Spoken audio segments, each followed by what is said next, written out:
Blockchain became popular with Bitcoin and changed how people thought about doing business online.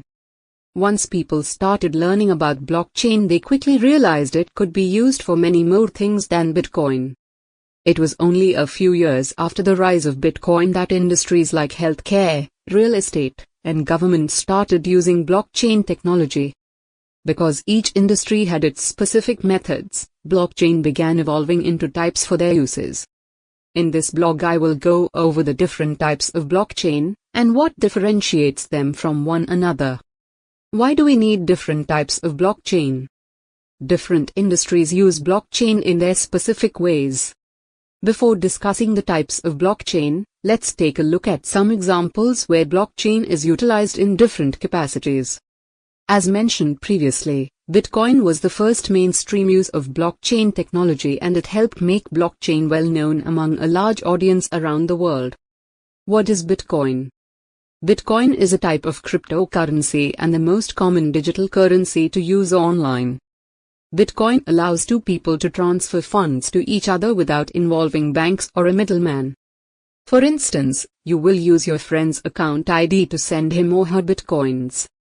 Your transaction is validated through a process known as blockchain mining to validate it for authenticity and safety. After your transaction is validated, it is validated and added to the blockchain, and your friend receives his/her Bitcoins. Why is Bitcoin open source for everyone? Bitcoin is open source, therefore anyone can join in, send money, or assist in checking the transactions. Therefore, there are no limits on who can access Bitcoin. Multi-chain. Multi-chain is a type of blockchain used by businesses to protect their data. Unlike public blockchains, multi-chain is effectively for people within the same business that have permission to use the blockchain. For example, if a company needs their financial transaction records protected on the blockchain, they will not want to make that information widely available for all to see. They will want some people, for example the finance team or management, to have access to that information. Only invited parties may join in multi-chain. A person designated as a network administrator controls access permissions.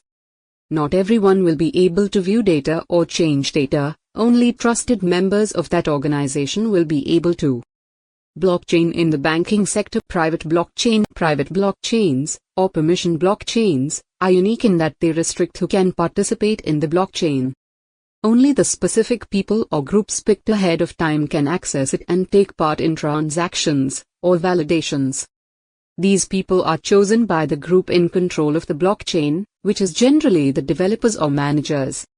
If someone new needs to gain access, or if a participant should be eliminated, the network administrator can do that for them.